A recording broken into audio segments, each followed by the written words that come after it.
What's up guys, my name is Liam and today we're going to be doing an initial impressions video on the brand new Fantech Helios 2 Pro that's dropping this weekend. I've been getting questions about the shape and just what my general thoughts are of the feeling of it out of the box. So, does this have the potential to be the perfect gaming mouse for you? Let's check it out.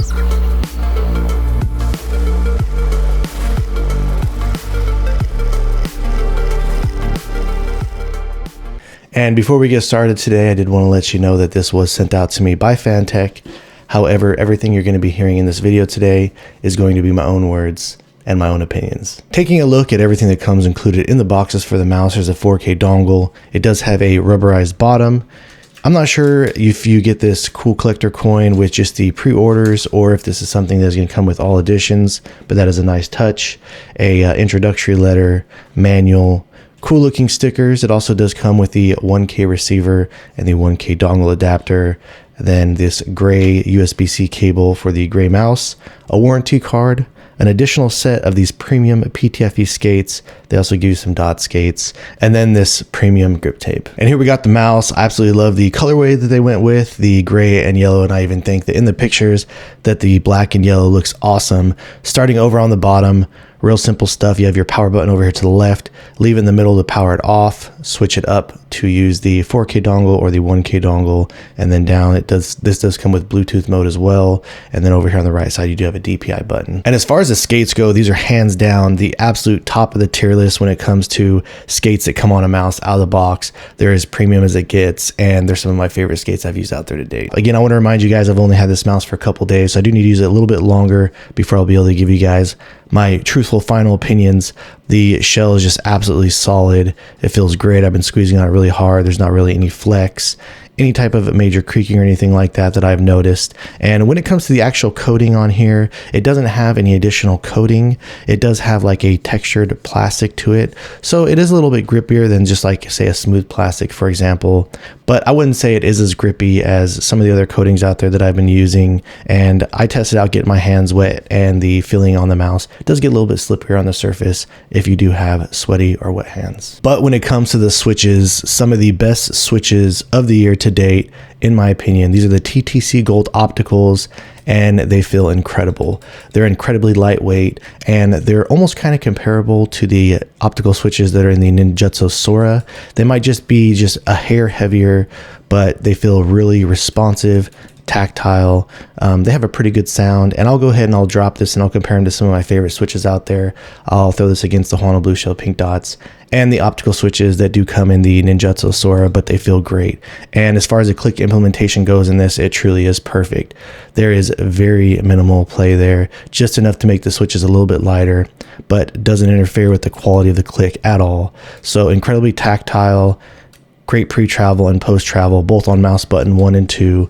And the overall implementation that they did here is just fantastic. No matter where I push on the button, there's no tilting, no teetering, there's no rocking.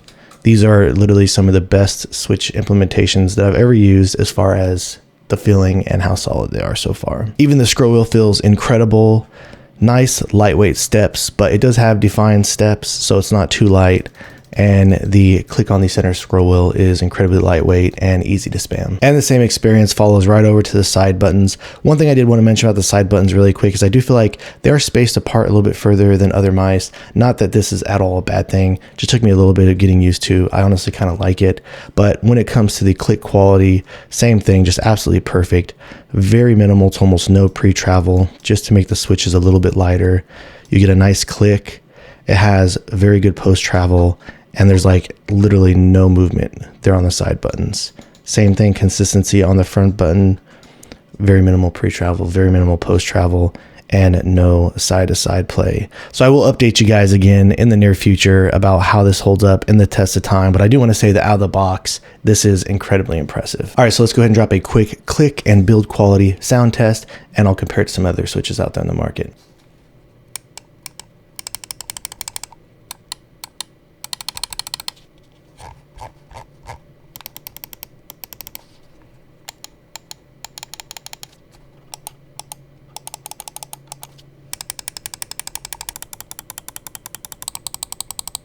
And when it comes to the weight and balance on my scale, I got this coming in at approximately 54.9 grams, and front to back balance is perfect, and the left to right is spot on as well. The performance has been working flawlessly for me. This is also using the CompX firmware solution, and the software is the same thing as Lamzu mice and all those other types of mice. So really simple stuff there. It had great settings coming out of the box. It actually does come set at a 0 millisecond to bounce time. So all I had to do was pair up the dongle and set it to the 4K polling rate. Again, if you haven't used these mice before, come over to the settings options. I do recommend enabling this long distance mode, and these are the settings I've used for this mouse that seem to work best for me. All right, so let's run through the shape really quick, and this is a similar shape to the Zowie S2, and I want to apologize to you guys. I know a lot of you are going to be upset with me. I don't have the S2 anymore. Had I known in the future I'd be a mouse reviewer, I would have held on to it, but my old S2 I got rid of a long time ago. I'll go ahead and throw up some screenshots here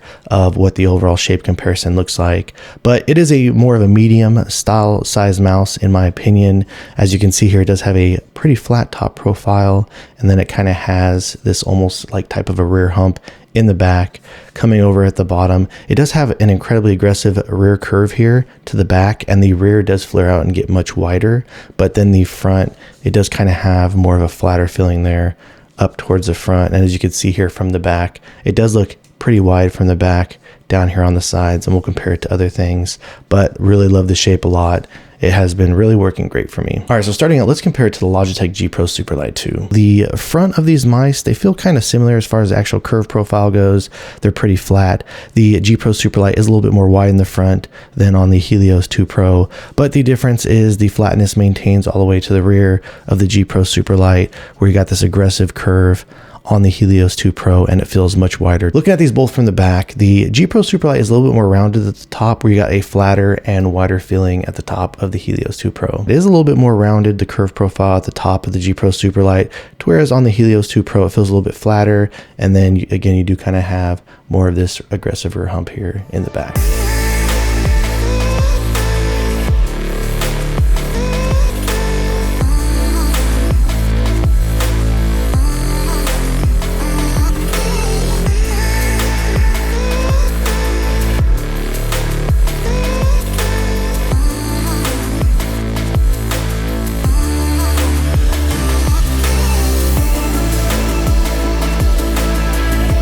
Next up, we'll throw it up against the Razer Viper Mini Signature Edition. On the bottom here in the middle, they don't feel that far apart from one another as far as the overall width goes. I do feel like the Helios 2 Pro is just slightly a little bit wider, but the biggest difference is, again, on the Helios 2 Pro, it does have this much wider flare out here to the rear. It is a much greater difference, however, coming to the top of the mice. The Razer Viper Mini has a more aggressive curve from the top mid down to the side. So the top feels more rounded and it's much more narrow, whereas you can see here you do have this flatter top end, wider rear end, and it does feel a lot bigger in the hands. And looking at both of these from the side, the Razer Viper Mini has more of a mid hump and does fall off towards the rear more aggressively, to where the Helios 2 Pro has more of that rear hump profile.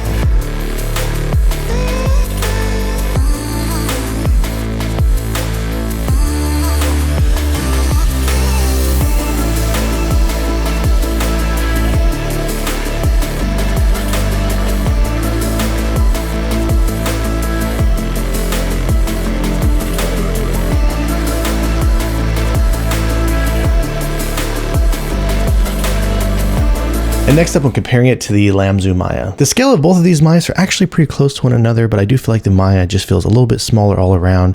Here in the very middle point, they feel just about even as far as the overall width goes. But as you can see here on the Helios 2 Pro, it does kind of curve out more aggressively towards the front and much more aggressively to the rear. So front and back of the mouse, it feels a bit wider than the Maya. The Maya does feel a little bit more rounded, whereas again on the Helios 2 Pro, a little bit flatter, and it has a much wider rear. The Maya has more of a mid-hump profile and falls off more aggressively to the rear.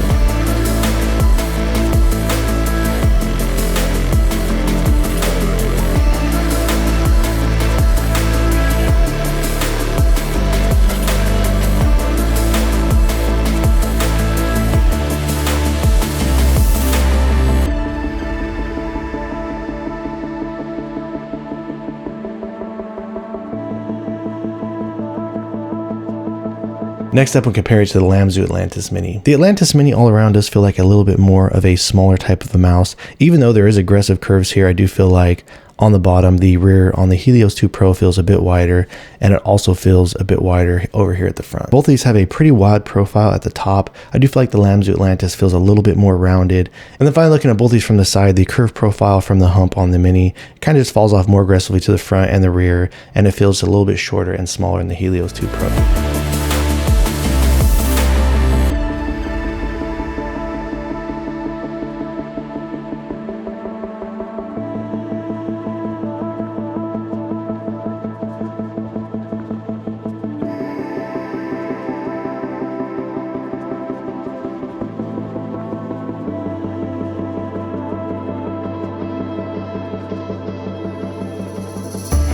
And finally, comparing the Helios 2 Pro to the Ninjutso Sora 4K. The overall scale of both of these mice are actually pretty similar, and when I put them together, as you can see, they're the overall length, even the width, they're pretty similar throughout. I do feel like the Sora is a little bit more wide down here in the bottom middle, but I think on the bottom of the rear, the Helios 2 does feel a little bit wider, even when you hold it in the hands. The Sora 4K does feel a little bit more rounded at the top, whereas the Helios 2 Pro feels a little bit more flat. And finally, looking at both of these from the side, the Ninjutso Sora, the hump does feel a little bit more pointy and a little bit more aggressive when you're holding it in the hands.